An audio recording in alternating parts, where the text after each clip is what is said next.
বন্ধুরা আমার ভাইরা, এই জন্য আল্লাহ রাব্বুল আলামিন বলেন যদি সব ত্যাগ করে দাও, সমস্ত করতে হবে।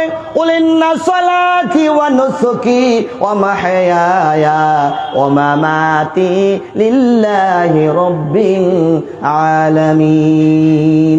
আমার মরে যাওয়া, আমার বেঁচে থাকা সব কিছু হতে হবে আল্লাহ সুবহানাহু তাআলার জন্য। আল্লাহর জন্য যদি করা হয়, আল্লাহ সুবহানাহু তাআলা আপনাকে সমস্ত ফয়সালা করে দিবেন।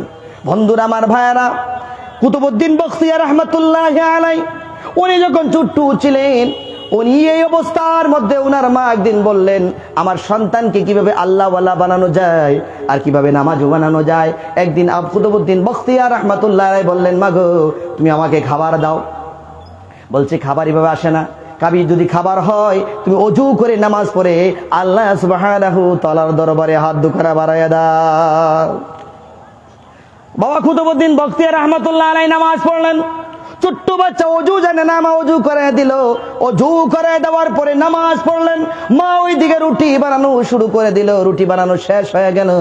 সন্তান যখন নামাজ পড়ে মোনাজাত করা শুরু করলো, কুচি কুচি হাত, চুট্টু চুট্টু হাত দিয়ে দোয়া করতেছে, গো আল্লাহ, মা বলেছে নামাজ পড়লে পরে আল্লাহ তোমার তরফ থেকে খানা আসবে। আল্লাহ তোমার দরবারে হাত দুখানা বাড়াইয়া দিলাম। আল্লাহ তুমি আমার খানার প্রয়োজন তুমি করে দাও। মোনাজাত যখন শেষ করা হলো, ডান দিকে সালাম ফিরালো, বাম দিকে সালাম ফিরালো। গো ওগো মা, আমি নামাজ তো পড়ে নিয়েছি, কানা কি হয়েছে দেখো। মশলা কানা তুলো। মশলা কানা যখন তোলা হলো, মা রাখা রুটি, মা রাখা সবজি দেখা গেল খাইলেন। এইভাবে খাওয়াতে খাওয়াতে যখন আল্লাহমুখী করবেন, একদিন হঠাৎ করে কুতুবউদ্দিন বখতিয়ার রাহমাতুল্লাহি আলাইহির মা বাড়ির থেকে চলে গেল। বাড়ির থেকে বিদায়, বাড়ির থেকে বেড়ানোর জন্য চলে গেল। চলে যাওয়ার পরে কুতুবউদ্দিন বখতিয়ার রাহমাতুল্লাহি আলাইহি কোথায় গিয়েছিলেন? সুবহি মক্তব থেকে আসলেন। আসার পরে দেখলেন মা বাড়িতে নাই। যেভাবে মা শিক্ষা দিয়েছিলেন সেভাবে অজু করলেন, নামাজটুকু আদায় করলেন। কচি কচি হাত দুখানা আল্লাহ সুবহানাহু তাআলার দরবারে হাত দুখানা বাড়াইয়া দিল। গো আল্লাহ, ও গো আল্লাহ, সব সময় দোয়া করি, সব সময় আমি দোয়া করি আল্লাহ তোমার তরফ থেকে খানা আসে। ও গো আল্লাহ, আজকে আমার মা ও বাড়িতে নাই, আল্লাহ তোমার দরবারে হাত দুখানা বাড়াইয়া দিলাম। ওগো আল্লাহ, তুমি আমার খানার ব্যবস্থা তুমি করে দাও। মোনাজাত যখন শেষ করলো, ডান দিকে সালাম ফিরালো, বাম দিকে সালাম ফিরালো। সালাম ফিরানোর সাথে সাথে দেখতে পারলেন নাকের মধ্যে একটা গ্যারান লাগলো। হারি কিসের গ্যারান বুঝতে পারলাম না। আমার বন্ধুরা আমার ভাইয়েরা, মাংস তরকারি যখন রান্না হয় একটা সেন্ট আসে না নাই? কবুতরের যদি রান্না হয় একটা সেন্ট আসে না নাই? এমন একটা সুন্দর সেন্ট কুতুবউদ্দিন বখতিয়ার রাহমাতুল্লাহি আলাইহি নাকের মধ্যে লাগতেছেন। তালাশ করতেন, কোথায় বিচারে পায় না। হঠাৎ করে দেখতে পারলেন ডান দিকের মধ্যে 3টা বাটি আছে। ওই বাটির মধ্যে একটা বাটির মধ্যে রুটি, একটার মধ্যে তরকারি, আরেকটার মধ্যে তরকারি, 2 জাতের তরকারি এবং রুটি আছে। রুটিগুলো ধরলেন, রুটির থেকে সুঘ্রাণ নাকের মধ্যে লাগতেছে। সুবহানাল্লাহ। কুতুবউদ্দিন বখতিয়ার রাহমাতুল্লাহি আলাইহি রুটি হাতে নিল। এই সবজি দিয়ে যখন খাওয়া হলো, খাওয়ার পরে ঘরটা গন্ধে আলোকিত হয়ে গেল। কুতুবউদ্দিন বখতিয়ার রাহমাতুল্লাহি আলাইহি ঘুমিয়ে গেলেন। ওনার মা দৌড়িয়ে আসে, বলতেছে, আরে আমার সন্তান দৈনিক নামাজ পড়তো, আমি রুটি বানিয়ে দিতাম খাতো আল্লাহমুখী বানানোর জন্য। আজকে দেখা যায় আমার ছেলে ঘুমিয়ে গেছে, আজকে বুঝি আমার ছেলে আর আল্লাহমুখীর থেকে ফিরে গেল। বন্ধুরা আমার ভাইয়েরা, মা দৌড়ে আসে বলতেছেন রুটি বানানো। রুটি বানায় সন্তানকে ডাক দিলেন, ওগো কুতুবউদ্দিন উঠো, রুটি খাও। কুতুবউদ্দিন প্রশ্ন করে, ওগো মা, দৈনিক বলো আল্লাহর তরফ থেকে খানা আসবে, আজকে কেন বলছো তুমি রুটি খাওয়াবা? সুবহানাল্লাহ বলবেন না? দৈনিক তুমি বলো রুটি আল্লাহর তরফ থেকে আসে, আর আজকে তুমি কেন বলতেছো রুটি খাবার জন্য? কুতুবউদ্দিন বলতেছে, গো মা, আমি তুমিভাবে যে হিসাবে তুমি আমাকে অজু শিখাইছিলা, যেভাবে নামাজ শিক্ষা দিয়েছিলা, সে তদ্রুপ আমি সেভাবে নামাজ পড়েছি। নামাজ পড়ার পরে যখন আমি তালাশ করতে লাগলাম, আমার নাকের মধ্যে সুঘ্রাণ আলো, আমার একটি সুন্দর একটা ঘ্রাণ সেন্ট আমার নাকের মধ্যে আসলো। আমি ডান দিকে তাকাইয়ে দেখলাম একটা সুন্দর একটা কাপড় দিয়া এই খানাগুলো ঢাকা আছে। আমি যখন কাপড় তুললাম, এই খানার থেকে সেন্ট আসলো। মনে হয় পৃথিবীর কোনো এমন শক্তি নাই এমন সেন্ট বাহির করার জন্য। সুবহানাল্লাহ। ও গো মা, আমি যা আজকে কতদিন যাবো তো আমি খানা খেতেছি, এমন স্বাদের রুটি, এমন মধুরয় সুটি, এমন সুঘারান যুক্ত তরকারি আমি কোনোদিন খাই নাই। সঙ্গে সঙ্গে মা খিদে বলতেছেন, নিশ্চয়ই আজকে সেই খানাটায় আল্লাহর তরফ থেকে আসছে। সুবহানাল্লাহ। কুতুবউদ্দিন বখতিয়ার রহমাতুল্লাহ আলাইহির মা রাত্রে যখন শয়ান করলেন, ঘুমিয়ে গেলেন, এমন অবস্থায় কে যেন ডাকিয়া বলতেছেন, ওগো কুতুবউদ্দিনের মা, শোনো শোনো, তোমার সন্তানকে আল্লাহ ওয়ালা বানানোর জন্য চেষ্টা করেছো, আল্লাহ রাব্বুল আলামিন দোয়া মঞ্জুর করেছে।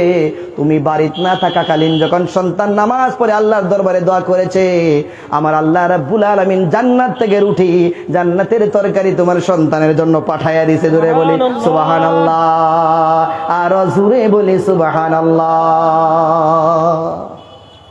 নামাজ পড়লে আল্লাহ দিবে না নাই? দিবে না নাই? এই জন্য আল্লাহ পাক বলেন, উতুলু মা উহিয়া ইলাইকা মিনাল কিতাবি ওয়া আকিমিস সালাতা ইন্নাস সালাতা তানহা আনিল ফাহশাই ওয়াল মুনকার।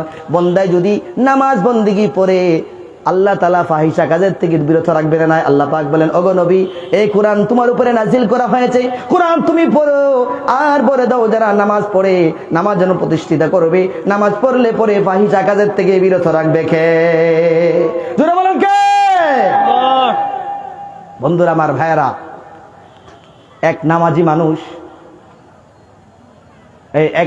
একটা চুর বলতেছি, নামাজের বিষয় বলতেছি, একটা চুর মজলিসে চার ফুটেলে আসলো, আসিয়া বলতেছে যে আমার মতো ন্যাশনাল চুর এ জগতের মধ্যে নাই। 35 বছর ধরে 32 বছর ধরে চুরি করি, কিন্তু একটা দিন যে ঘরে ঢুকছি খালি হাতে একদিনও আইসি না। আচ্ছা বিরে বড়াই গপ না, খালি হাতে একদিনও আইসি না। এই চুরে একদিন চুরি করার জন্য চলে গেল রাবিয়া বস্রির ঘরে। চুরি করতে গয়ে দেখে আইরে এদিকে তালাশ করে ওইদিকে তালাশ করে, আর কিছু তো বিচারে পায় না। কিছু বিচারে না পাওয়ার পরে দেখতেছেন একটা কাঁচের বদনা ওখানে পড়ে আছে। সুরে এই বদনা গিয়া ধরলো, রাবিয়া বসে ডাকলো, পথিক ধারাও, ওই বদনার পানিগুলো ফেলাও না, কারণ হলো এই বদনার পানি দিয়ে আমি ওযু করব, তাহাজ্জুদের নামাজ পড়বো। বদনায় যদি ধরে ফেলেছো, এই বদনাটা ধরো, আমি তোমাকে ওযু করে দিয়েছি, তুমি নামাজে দাঁড়ায়া যাও। সুরে মনে মনে ভাবলো, দরকার পড়লে নামাজ পড়বাম, কিন্তু 32 বছরের রেকর্ড ঠিক রাখবাম। দরকার পড়লে নামাজ পড়বাম, কিন্তু 32 বছরের রেকর্ড লাগবাম, ঠিক না? তার মানে এক ব্যক্তি দৈনিক এক বাদশার, যে বাড়ির বাদশা মারা গেছে, ওই বাদশার গেটের মধ্যে খারুই তাহে এক কর্মচারী জিগা, কি গো আপনি এনে খারুই তখন যে কেন লাগিয়া যে সেরিটা যে বিয়া করবাম, মানে বাদশার মেয়ের বিয়া করব। বাদশার মেয়ের কাছে কবর যাওয়ার পরে বাদশার মেয়ে বললো, তাকে বলে দাও 40 ওয়াক্ত নামাজ পড়ে আসে। কি কইছে? 40 ওয়াক্ত নামাজ পড়ে আয়। মনে মনে ভাবলো 40 ওয়াক্ত নামাজ পড়লে তো একটা মানুষ এমনি ভালো হয়ে যাইব, পাড়ায় দিছে। 40 ওয়াক্ত নামাজের সময় অতিক্রম হওয়ার পরে আবার ফেরিয়া সে কি করলো, গেটের মুখে দাঁড়ায় রয়েছে। বলে হন আবার কি? বলে কি আমারে কইছে না 40 ওয়াক্ত নামাজ পড়লে আমার বছর বিয়া বইব, আমি এর লাগি তো আইছি। বাদশার মেয়ে ক রিয়েলি, তাকে ফিরে বার দাও। আমি ভাবছিলাম 40 ওয়াক্ত নামাজ পড়লে মানুষটা ভালো হয়ে যাবে, ভালো শুনে শয়তান হে আর জয় হের যাইতাছে আর কইতাছে, হুজুর বালাই করছেন, 40 ওয়াক্ত নামাজ পড়ছি ঠিক, ওযু করছিলাম। 40 ওয়াক্ত নামাজ পড়ছে ঠিক, ওযু করছে না, ওযু করছে না। সে তদ্রুপ, সে চুরির আশা, এই চুরির আশা ভিতরে গেছে কি, আর নামাজ পড়বার গেছে, নামাজ পড়ার জন্য গেছে, নামাজ পড়তে যায় নাই। ওযু করালেন, মনে মনে ভাবলো আমি দৌড় মারবাম করতে। রাবিয়া বসরি কি করলো, ওযু করে নামাজের মুসলা দাঁড় করে বলে, ও আল্লাহ আমার ডিউটি শেষ, তোমার ডিউটি শুরু। সঙ্গে সঙ্গে এক মুহূর্তের মধ্যে আল্লাহ সুবহানাহু তাআলা এই সূরকে আল্লাহর ওলি বানিয়ে দিলেন। জোরে বলি সুবহানাল্লাহ। নামাজে আল্লাহ তাআলা ভালো কাজের দিকে ডাকে না নাই? জোরে বলুন করে না নাই? এই নামাজের শুধু খালি 32 বছরের সূরে একবার নামাজের মুসলায় দাঁড়ায় দেওয়ার কারণে ইন্নাস সালাতা তানহা আনিল ফাহশাই ওয়াল মুনকার, আল্লাহ তাআলা সঙ্গে সঙ্গে এই সূর থেকে বিতক্ত করে আল্লাহর ওলি বানিয়ে দিল। জোরে বলে সুবহানাল্লাহ। বন্ধুরা আমার, ভাইয়েরা, ইস্ট ইন্ডিয়ান কোম্পানি যখন এই আমাদের ভারতের মধ্যে আসছিলেন, আসার পরে সমস্ত মানুষকে যখন সমস্ত কোরআনগুলোকে জ্বালায় দেওয়া হয়েছিল, আগুনের মধ্যে পুড়িয়ে ধ্বংস করে দেওয়া হলো, কিন্তু একটা ছোট্টু বাচ্চা ছিলেন যার নাম ছিল আব্দুর রহমান। এই আব্দুর রহমান 7 বছরের বাচ্চা, কোরআনের হাফিজ ছিলেন। আর উনার মা ছিল আবার গর্ভবতী। করতে যখন তাড়িয়ে দেওয়া হলো, এই ছেলেটা রাস্তা দিয়ে যাইতেছে, আধা রাস্তা যাওয়ার পরে মার মনে পড়ে গেল যে আমার ঘরে যে কিছু টাকা রেখেছিলাম, এই টাকাগুলো তো আনতে হবে। আব্দুর রহমান, তুমি দৌড়িয়ে যাও, টাকাগুলো রেখে আসো। আব্দুর রহমান চলে গেল, টাকাগুলো বাকস থেকে বাইর করে আনা হলো। যখন আনতেছে, যে রাস্তা দিয়ে আসছিলেন সেই রাস্তা ভুলে গেছে, অন্য রাস্তা দিয়ে যাওয়া শুরু করলেন, যে রাস্তার মধ্যে শুধু খালি আর্মিদের ক্যাম্প আছে। আর্মিরা তারে পাকড়াও করা হলো। বলছে, ওগো ছেলে, তুমি সন্ত্রাসী। বলছে, আমি যদি সন্ত্রাসী হয়, 7 বছরের ছেলে, আমি সন্ত্রাসী নই, আমি হলাম একজন কোরআনের হাফিজ। জুড়ে বলবেন না সুবহানাল্লাহ? আমি কোনো সন্ত্রাসী নয়, আমি কোনো ডাকাত নই, আমি কোনো চোর নয়, আমি হলাম মুহাম্মদ আল্লাহর কালামের হাফিজ। তা বলে বলতেছেন, তুমি যদি কোরআনের হাফিজ হয়ে থাকো, তাহলে আজকে তোমার কোরআনের আয়াতের দ্বারা, এই যে রেল গুরু যে দাঁড়ায় আছে, রেলের ডাব্বাগুলো দাঁড়ায় আছে, তোমার কোরআনের আয়াতের দ্বারা এই রেলগুলো ডাব্বাগুলো তুমি জ্বালায়া দাও। এই সময় বলেছিলেন, আব্দুর রহমান বলেছিলেন, ও ইস্ট ইন্ডিয়ান কোম্পানির মালিকের ফৌজরা, তুমি আমাকে 2 রাকাত নামাজ পড়ার জন্য সুবিধা দাও। তিনি তায়াম্মুম করলেন, সঙ্গে সঙ্গে রুমাল বিছায়া 2 রাকাত নামাজ পড়লেন। আল্লাহ রাব্বুল আলামিনের দরবারে হাত বাড়াইলেন, ওগো আল্লাহ, মহা কঠিন বিপদের মধ্যে পড়ে গেছি, তোমার কোরআনের মুজিজার মধ্যে পড়ে গেছি। ওগো আল্লাহ, এমন একটা তৌফিক দাও, কোরআনের আয়াতের দ্বারা যেন রেলগুলো ডাব্বাগুলো জ্বালাইতে পারি। সঙ্গে সঙ্গে তার কবরে কানের মধ্যে আল্লাহর জড়িয়ে করে বলে দিলেন, তুমি সূরা ইয়াসিন তেলাওয়াত করা শুরু করো। ইয়াসিন ওয়াল কুরআনিল হাকীম ইন্নাকা লামিনাল মুরসালিন আলা সিরাতিন মুস্তাকিম। এইভাবে যখন তেলাওয়াত শুরু করলেন, করতে করতে ফাগশাইনাহুম ফাহুম লা ইবসিরুন, সেই আয়াত পড়লেন, মাটি ধরলেন, মাটি দরিয়া যখন ফুক মারে, যখন রেল গাড়ির মধ্যে মেরে দিল, মারার সঙ্গে সঙ্গে সমস্ত ডাব্বাগুলো ধাও ধাও করে আগুন জ্বলে গেছে।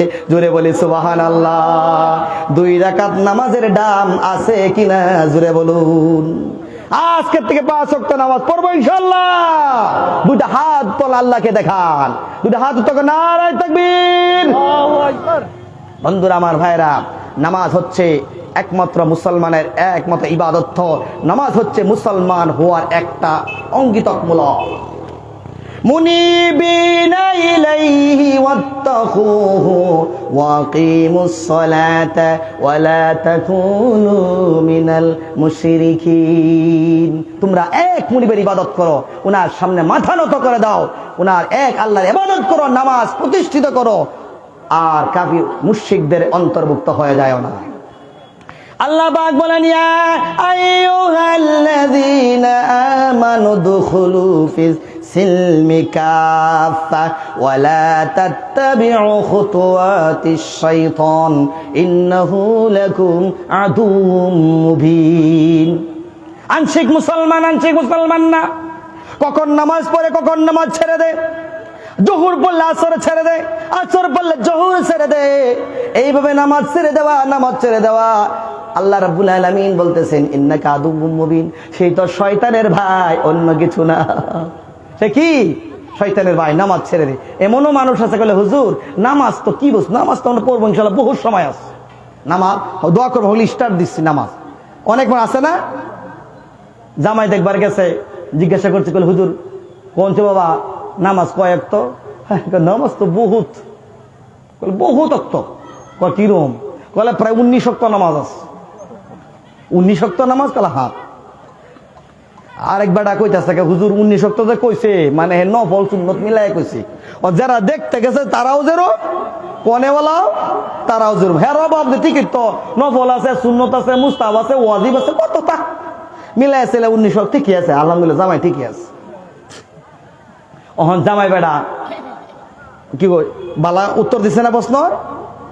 বাহ, বেটা এই দেখায় হায়রে বেটা মসজিদে গেছে জুব্বা টাব্বা লাগাইয়া আলহামদুলিল্লাহ মাগরিবের নামাজের সময় নামাজে খারেছি, ডান দিকে খারেছে নানা শ্বশুর, বাম দিকে খারেছে দাদা শ্বশুর, পিছনে মামা শ্বশুর খারেছে। নতুন জামাই গেছে, ইমাম সাহেব বলে আলহামদুলিল্লাহি রাব্বিল আলামিন, জামাই বলতে আলহামদুলিল্লাহি রাব্বিল আলামিন।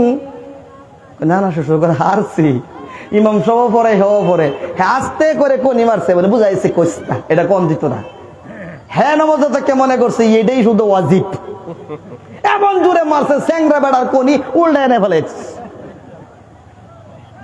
হাইরে এখন তো আবার ইমাম সাহেব বলতেছে আর রহমানির রহিম মালিকি ইয়াউমিদ্দিন, জামাই ফাজ দেখো মালিকি ইয়াউমিদ্দিন। দাদা শ্বশুরে সর্বনাশ করছে, হ্যাঁ সাথে সূরা মশ করা শুরু হচ্ছে নামাজ তুইয়া বলে এটা আমি একটু টেবলা দিতে না কো। হ্যাঁ আমার টেবলা মারা পরে মনে মনে ওয়াজিব তো একটা গেল, কয়টা মানে ওয়াজিব আছে এটারও মানে এমন জোরে মারছে দাদা শ্বশুর উল্টা ফেলাই দিস। অহন চিন্তা করলো ইমাম সাহেব যখন শেষ দাঁত গেছে মনে মনে ভাবলো নানা শ্বশুরেও দিলাম একটা ওয়াজিব গেল, দাদা শ্বশুরে দিলাম একটা ওয়াজিব গেল, অনে ফার্স্ট দাদা মামা শ্বশুর আছে ওন হেল না দিলে তো খারাপ পাইব, ওর উল্টা বাদল তো ফাও লাগলে গুণ হইব। মনে মনে ভাবলো আচ্ছা এটার কাফারাটা ইমাম সাহেব আদায় করে এমন জোরে একটা ধাক্কা মারছে ইমাম সাহেব উল্টা এনে বলে। আসলে ভাই নামাজ জানি না, নামাজ যদি জানতাম তাহলে আমাদের এই ভিতরে এটা আসতো না। আসলে আল্লাহ রাসূল সাল্লাল্লাহু আলাইহি ওয়াসাল্লাম বলেছেন নামাজকে কায়েম করা বলেছে, নামাজকে কায়েম করার জন্য বলেছে। আজকে নামাজ যদি পড়া হয়, নামাজ পড়া হচ্ছে ঠিক, এমন বাড়ি আছে শুধু খালি আমার বাবা আলহামদুলিল্লাহ চার ফুটেলে ঠ্যাঙ্গের উপর ঠ্যাং তো বিড়ি খাইতেছে কিন্তু সন্তানের 5 ওয়াক্ত নামাজ পড়ে তাবলীগ করতেছে, এমন বাবা আছে না নাই? কথা কয় না, এমন বাবা আছে না নাই?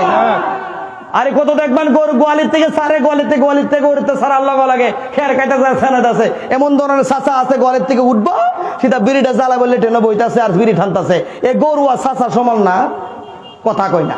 আবার একটা মাছ লাই দিয়ে কলে বেরি না খেয়ে বলে ভাইখানা ক্লিয়ার হয় না, আছে না? জানে না, জানার দরকার আছে না নাই? এই জন্য ভাই দোস্ত আজিজ নামাজ শিখার প্রয়োজন আছে না নাই? নামাজ যদি আমাদের ভুল হয় সমস্ত আমল বরবাদ হয়ে যাবে। নামাজ যদি আমার ঠিক না হয় সমস্ত আমল কি হয়ে যাবে? আমাদের বরবাদ হয়ে যাবে। এই জন্য কুল ইন্না সলাতি ওয়া নুসুকি ওয়া মাহইয়ায়া ওয়া মামাতি লিল্লাহি রাব্বিল আলামিন। না সমস্ত ইবাদত কার জন্য করব? আল্লাহর জন্য। কার জন্য? আল্লাহর জন্য করতে হবে। আর যদি সেই ইবাদতটা আল্লাহর দরবারে করি, এই মসজিদে গিয়ে নামাজ পড়ি, সেই গুনাহ মাফ করবে কে? আল্লাহ। হযরত মূসা আলাইহিস সালামের সাধারণ উম্মত,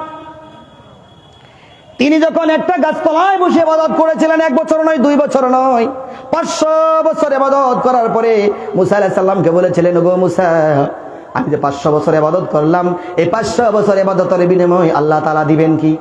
ভালো করে শুনবেন। মূসা আলাইহিস সালাম আল্লাহর দরবারে চলে গেল। আল্লাহ রাব্বুল আলামিন বললেন, মূসা শোনো, আমি এই বান্দার ইবাদতের বিনিময়ে মাত্র 2 রাকাত নফল নামাজের টুকরা লিখে দিলাম। একটা কাগজের মধ্যে লিখে দেওয়া হলো। এই 2 লেখা কাগজের টুকরা নিয়ে হযরত মূসা আলাইহিস সালাম ওনার উম্মতকে দিল। এই 2 লেখা কাগজের টুকরা নিয়ে পকেটে রাখলেন, জমা করলেন, পকেটে রেখে দিল। বাদশাহ এলান করা হলো, কার বাড়িতে কত কাগজ আছে? মানুষের টাক নিয়ে কুইন্টাল কাগজ নিয়ে হাজির হলো। কিন্তু সেই নামাজি ব্যক্তি মাত্র 2 রাকাত নফল নামাজের টুকরা নিয়ে হাজির হয়ে গেল। বলতেছেন, ওগো ভাই, এই পাল্লার মধ্যে এই কাগজের টুকরা তোলা হোক। বলতেছে, না না, ছোট্ট একটা কাগজের টুকরা যদি পাল্লায় তোলা হয়, ওই পাল্লার হের ফেরত ভাঙবে না। ভাঙবে? একটা সাধারণ টুকরা 2 লিখতে কতটুক বর্গক্ষেত্র কাগজের দরকার আছে কি? আধা ইঞ্চি কাগজও দরকার নাই, কয়েকটা মিলিয়ন কাগজ হলেই দরকার, অল্প কাগজ। এই বললেন, না না, তোলা হবে না, তোমার কাগজের কোনো হেরফের ভাঙবে না। বলছে, ওজন হুয়া না হুয়া কাগজের ব্যাপার, আর আপনি যদি ওজন না হয় আপনি তো আমাকে পয়সা দিবেন না। দয়া করে কাগজ কানা তোলেন। এই যখন চক্রা বিচক্র করার পরে কাগজ যখন পাল্লার মধ্যে তোলা হলো, পাল্লা জমিনে লেগে গেল, পাথরগুলো উপরে বসে গেল।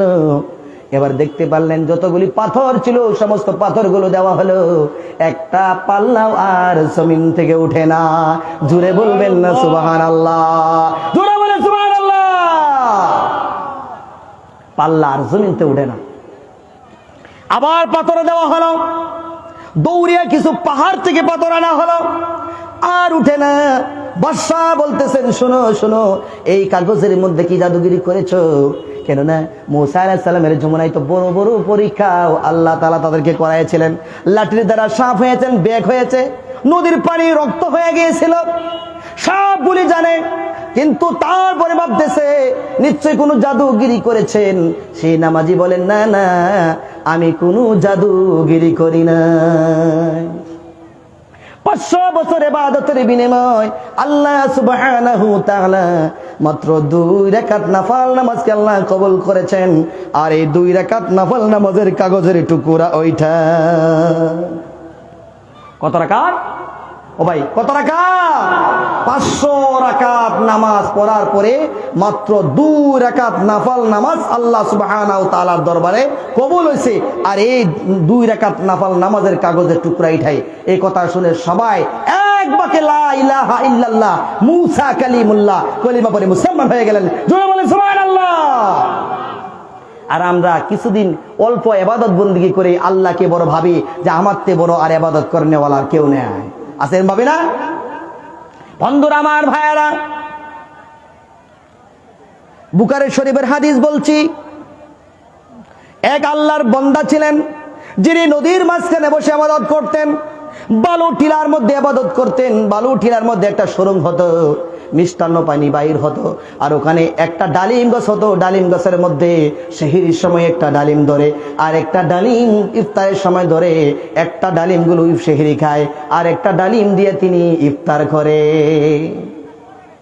তিনাকে যখন জান্নাতের ফয়সালা করা হলো, আল্লাহর কাছে বলে, গো আল্লাহ, আমি যে 500 বছর ইবাদত করলাম, 500 বছর ইবাদতের বিনিময় দিবা কি?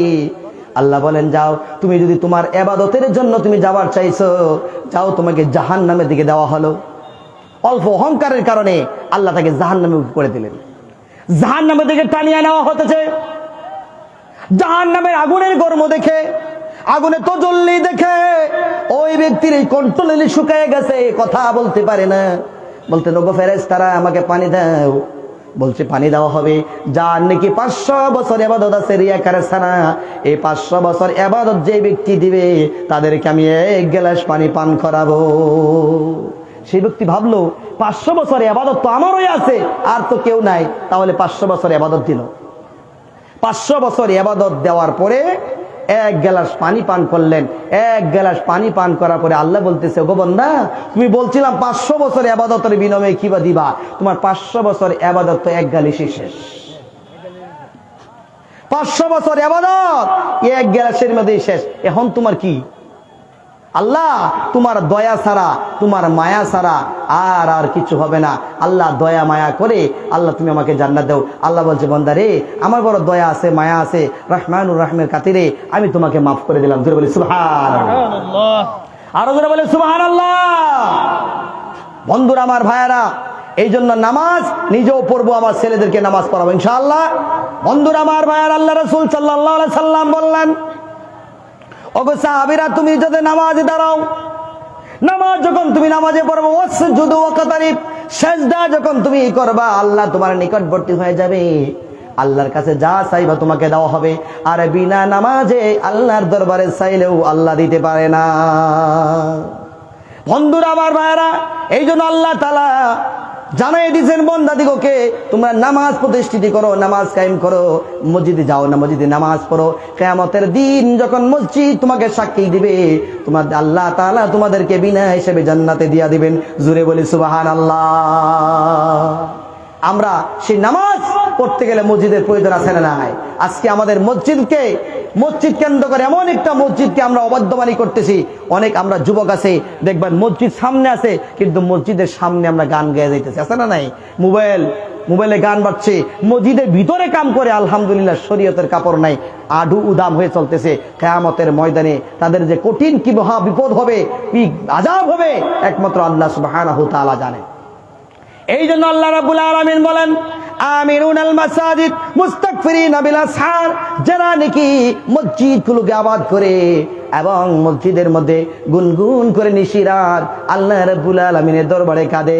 এই দুই প্রকারের মানুষের জন্য আমি আল্লাহ সুবহানাহু তাআলা দুনিয়াটা টিকিয়ে রাখি। এই দুই প্রকারের মানুষের জন্য আমি দুনিয়াটা টিকিয়ে রাখি, নচেৎ সব আল্লাহ তাআলা ধ্বংস করে দিতেন। বন্ধুরা আমার ভাইয়েরা, আজকে আমরা নামাজ পড়তে চাই না, নামাজ নিজেও পড়ি না, আমার নিজের ছেলেদেরকে নামাজ পড়াই না। এমন অবস্থা হচ্ছে, দেখবেন অনেকের বাড়ির মধ্যে আছে যুবক মানুষ 5 ওয়াক্ত নামাজ পড়তেছে, মসজিদে যাইতেছে, কিন্তু বাবা মসজিদে যায় না, তবলিগে যায় না। কেমন করে হবে? দেখবেন নিজে সিগারেট খাইতেছে আর সন্তানটাকে বলে না সিগারেট খায় না। মামু বাগনা আমের কারবার বুঝেন, মামু বাগনা আমের কারবার করে, কইছেন বাগনা রে তুই অল্প দৃশ্যাক, আমি বাড়িতে দুলা খায় আয়। যখন বাদ গেছে আয়া দেখে বাগনা তো গাছ তলে নাই, এই যে ডাকতেছে বাগনা রাও করে না। আরেকবার রা করতে গেল, বাগনা কি করস? বলে মামা বুলবুল্লা তো বদমাস, এই বুলবুল্লা গাছ উঠতে ফিরাইতেছি, নাহলে বুলবুল্লা তো যাইতো না, বুলবুল্লা বড় বদমাস। কইলা মুনা দেখা যা, মুনার মধ্যে এগুলা ফুরহা আম, মানে এইগুলি যদি আমি গাছে তলে পরে মানুষের পিস লাগাইবো, দুঃখ পাইবো, এর লেগে এক মুনা মাঝে ভরাই আলছি। বলছে নামছে দেখি, নামছে সম্পূর্ণ বালাম, তুই না কইছস বুলবুল্লা কারাম। হ্যাঁ র আমি তোর বাবা তেন বিচার দেলই। হ্যাঁ আবার জানে কিবা বলে বাগনারে মারলে বলে আট কাফে। আচ্ছা কোনো হাদিসও আছে এটা? কোনো হাদিসও নাই।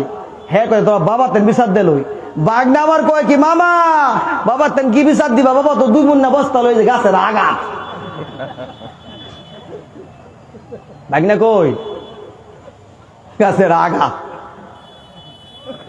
তো মানছে নিজে নামাজ পড়তাম না, রোজা রাখতাম না, আরেকজন নামাজ পড়ব ওইতো না।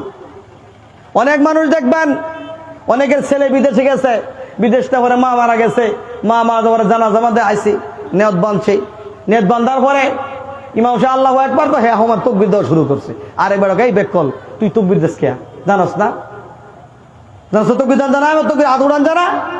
জানাজা মাঝে একবারে তৈরি বান্ধে আর তৈরি বন্ধ লাগে না। এ বেকল আবার ঈদের নামাজে গেছে, ঈদের নামাজে গিয়ে আর এই যে নেত বাঁধছে ইমাম সাহেব তকবির একটা তকবির তকবির দিলে না যায় দেখছি মার জনার মাঝে উড়াই কি ঠেলা না যায়, মার জনাজা মাঝে উড়াই দেখছি ঠেলাটা কথা নেই। এই জন্য তো আমি তুলি না। বন্ধুরা আমার ভাইয়েরা, এই জন্য নামাজ পড়াবেন। আল্লাহ রাসূল সাল্লাল্লাহু আলাইহি সাল্লাম বলেছেন, কোন মা যদি কোনো বাবা যদি নিজের সন্তানকে কাছে কারায় নামাজে দাঁড়ায় যায়, বন্দা যখন সেজদায় দিবি, সেজদা দেওয়ার পরে বন্দার সঙ্গে যদি নিজের সন্তান সেজদায় দেয়, তাদের জন্য আল্লাহ রাব্বুল আলামিন সওয়াব 2টা রেখেছেন। কয়টা? 2টা রেখেছেন সওয়াব। আল্লাহ রাসূল সাল্লাল্লাহু আলাইহি সাল্লাম নামাজের মধ্যে ছিলেন, হাসান ও হুসাইন নবীজির গায়ের মোবারে বসলেন, বসের মধ্যে বসেছিলেন। এই অবস্থায় হযরতে ফাতেমা রাদিয়াল্লাহু তাআলা আনহা দেখলেন, হারি আল্লাহর নবী সেজদায় গিয়েছেন, আমার 2টা সন্তান কেন ঘরের মধ্যে বসে গেল? ঘরের মধ্যে বসে গেছে, কার থেকে নামায় দিলেন? আল্লাহর নবী নামাজ শেষ করে হাউমাউ করে কান্দে দিল। ওগো ফাতেমা তুমি কি জানো, যতক্ষণ পর্যন্ত আমার 2টা রাতি আমার গাড়ে ছিল, আমি 8টা জান্নাতের দরওয়াজা দেখতে পেরেছি। সুবহানাল্লাহ। আর আজকে আমরা মসজিদে বাচ্চা গেলে আর কত ধরনের টর্চার করি।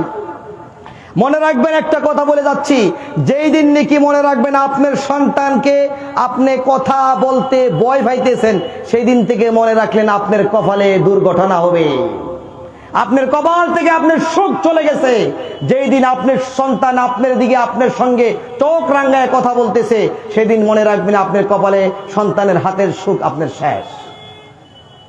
এই জন্য সন্তানকে যখন নামাজ শিক্ষা দিবেন, কুতুবউদ্দিন বখতিয়ার রাহমাতুল্লাহ আলাইহির মতো নামাজ শিক্ষা দিবেন, এই নামাজ শিক্ষা দিলে আল্লাহ রাব্বুল আলামিন বলতেছেন, এই নামাজ শিক্ষা দেওয়ার পরে কিয়ামতের ময়দানে যখন সন্তানকে জাহান্নামের বাবাকে যখন জাহান্নামে দেওয়া হবে, সন্তানকে যখন জান্নাতের মধ্যে দেওয়া হবে, আল্লাহ রাব্বুল আলামিনের দরবারে দোয়া করবে, ওগো আল্লাহ আমার বাবা কোথায়?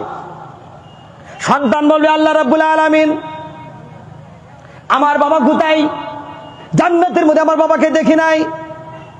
আল্লাহ বলবেন, না না, তোমার বাবা গুনাহ কাজ করার কারণে, বেনামাজি থাকার কারণে, রোজা না করার কারণে তোমার বাবাকে আমি জাহান্নামের মধ্যে নিক্ষেপ করে দিয়েছি। বলছে না না, আমি তো বলেছিলাম রব্বিরহামহুমা কামা রাব্বায়ানি সগীরা। আল্লাহ তুমি বলেছিলেন বন্দাই যদি নামাজের মধ্যে মা বাবার জন্য দোয়া করে, দোয়া করতে দেরি কারেন্টের বাল্ব জ্বলতে দেরি, যেমন কি চুইস দিতে দেরি বাল্ব জ্বলতে দেরি না, তার সাথে স্পিড দোয়া কবুল হয়। আল্লাহ আমি তো মা বাবার জন্য দোয়া করেছিলাম, আজকে কেন জাহান্নামের মধ্যে আমার বাবা পড়ে আছে? আল্লাহ বলবেন ওগো ফেরেশতা, ওই সন্তানের বাবাকে জাহান্নাম থেকে তুলে আনা হোক। জাহান্নামের থেকে যখন তুলিয়ে আনা হবে, দেখবেন সন্তানের শরীরের মধ্যে, ওই সন্তানের বাবার শরীরের মধ্যে পুরা গাও হয়ে যাবে, পুরা গাও আছে, পুষ পড়তেছে, রক্ত পড়তেছে। জান্নাতীরা বলবে আল্লাহ, জান্নাত হলো এমন একটা মিষ্টি আম্বরের জায়গা, তো সুগন্ধি জায়গা, আরামের জায়গা, ওখানে কি না সুখ মানুষ তুলে দিয়েছো, যার শরীরের মধ্যে যদু খালি গন্ধই গন্ধ, ক্ষতগ্রস্ত হয়ে গেছে, শরীর পুজ লেগে গেছে। আল্লাহ বলবে জিলিস বসো, আমি ওয়াদা করেছিলাম কোন বান্দা যদি বলে, আপনারাও বলেন রব্বিরহামহুমা কামা রাব্বায়ানি সগীরা, রব্বিরহামহুমা কামা রাব্বায়ানি সগীরা। আমি বলেছিলাম কোন সন্তান যদি এই দোয়াটা পড়ে, নামাজ পড়ে, কোরআন তেলাওয়াতের পড়ে, কবরের গোড়া গিয়া যদি এই দোয়াটা পড়ে, এই দোয়া করতে দেরি সন্তানের বাবার গুনাহ মাফ করতে দেরি না। সুবহানাল্লাহ। বন্ধুরা আমার, ভাইয়ারা, আল্লাহ রাব্বুল আলামিন বলেন ওগো ফেরেশতারা, যা যা আবে হায়াত থেকে পানি আন। যখন আবার হায়াত থেকে পানি আনা হবে, পানি যখন ডালিয়া এই সন্তানের বাবার পুরা গাও শরীরের মধ্যে যখন পানি ডালিয়ে দেওয়া হবে, ডালার সাথে সাথে সঙ্গে সঙ্গে পুরা গাও ভালো হয়ে জান্নাতের পোশাক লেগে যাবে। জুড়ে বলি সুবহানাল্লাহ।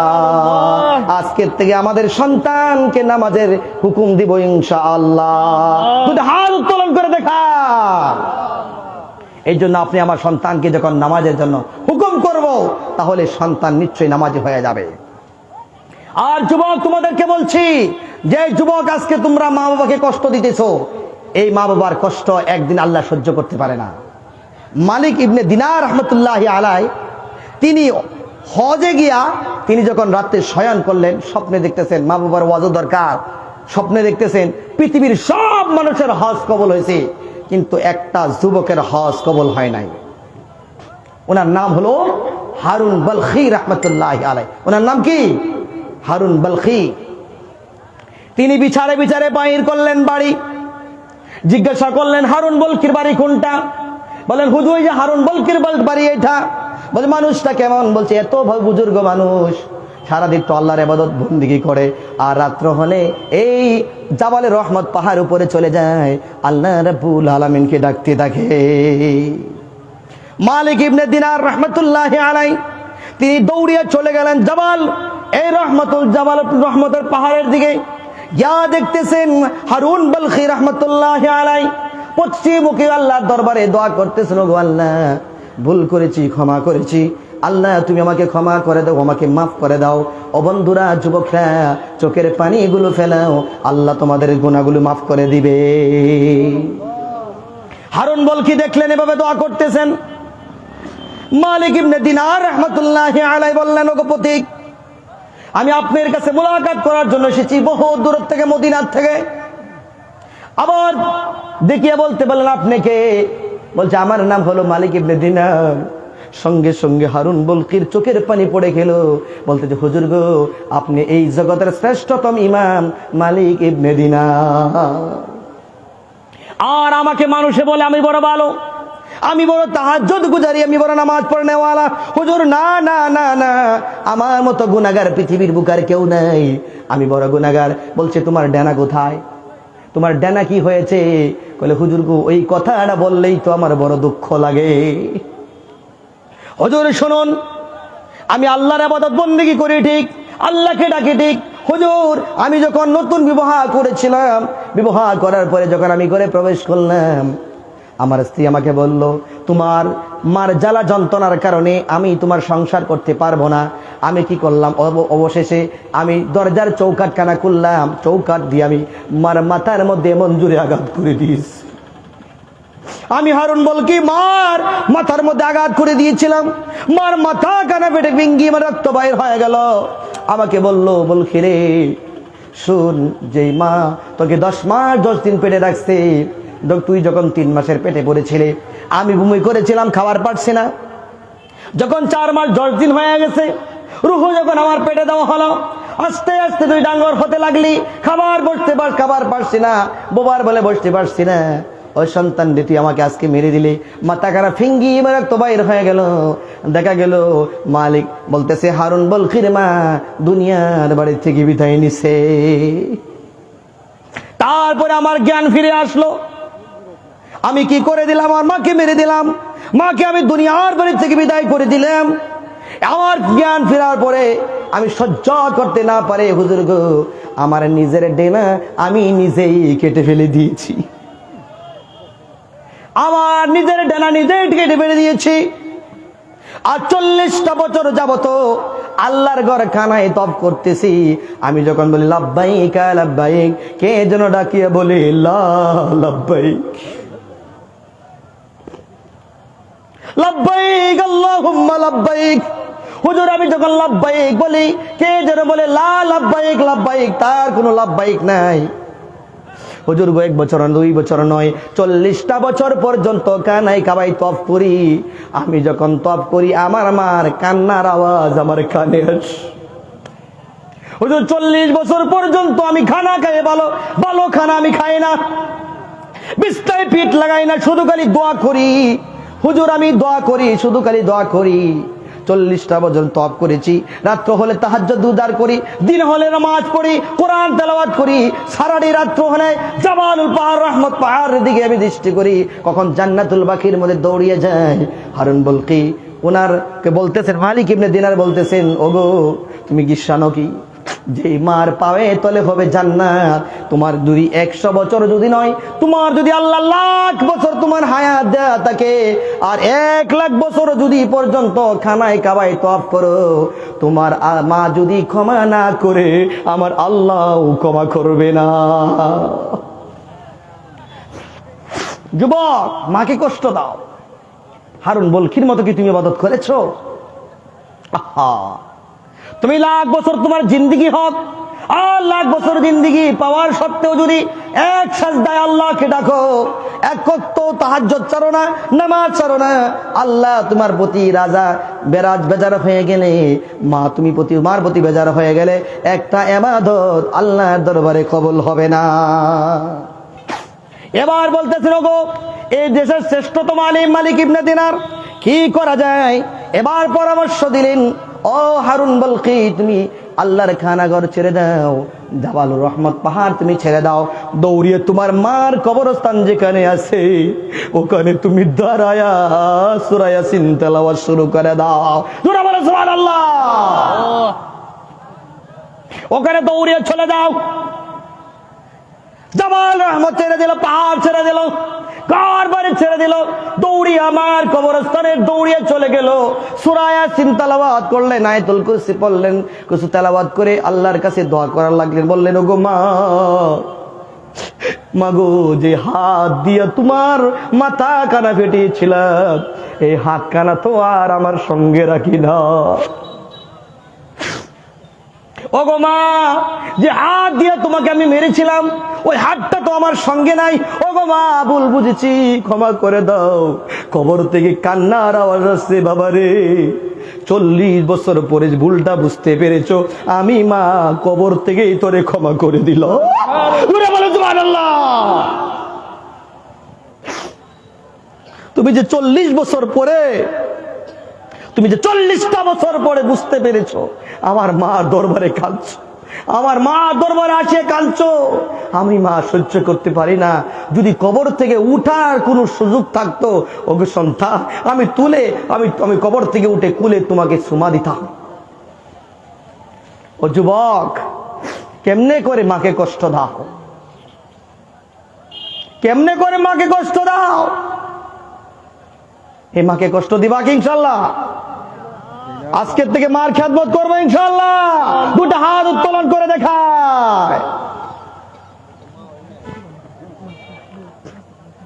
ভাই, আমরা যারা একটু আগে বসি, মানুষ পিছনে মানুষ বসতে পারবে জিকিরের সাথে, লা ইলাহা ও ভাই ফাট জায়গাটা মারে দিই, লা ইলাহা,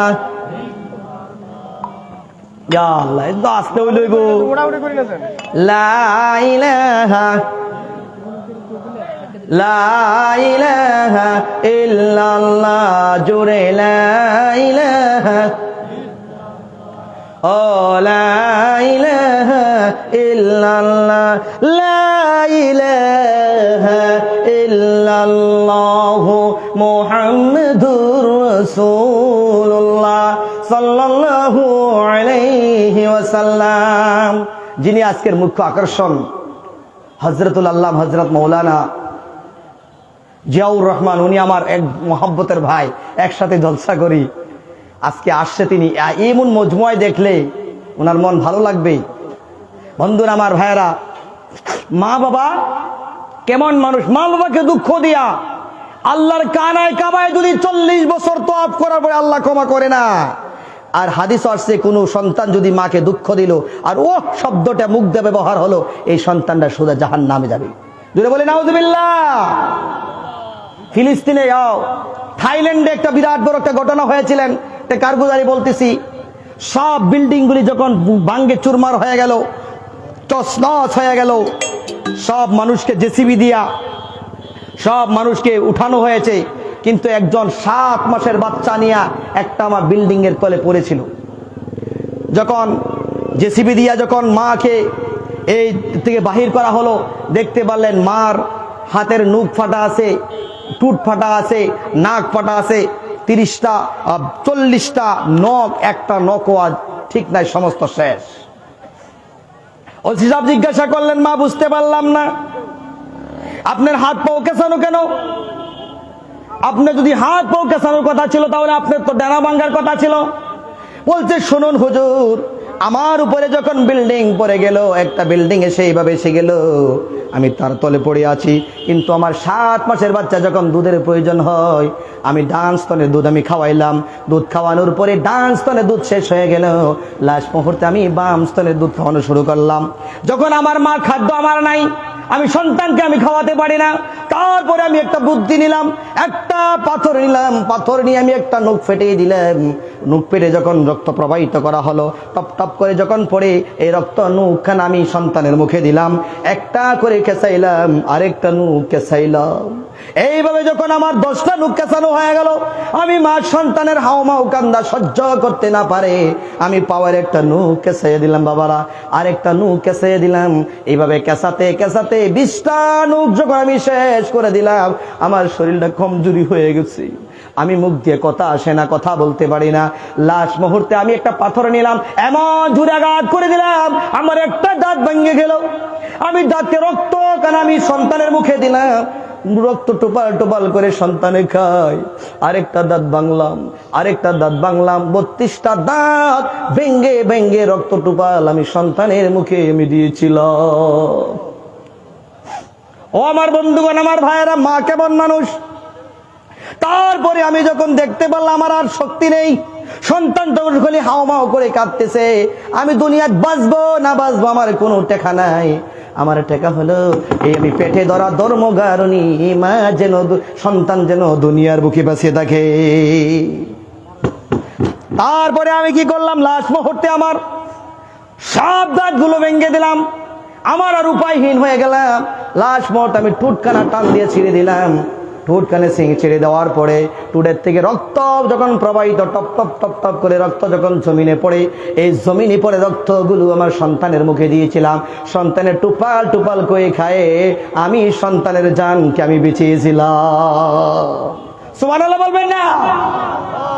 তার নাম মা। তার নাম কি? দেখেন, মা এত কষ্ট মুজাহাদা করার পরেও আপনি আমার দিকে ডাঙ্গল দিগল করেছে।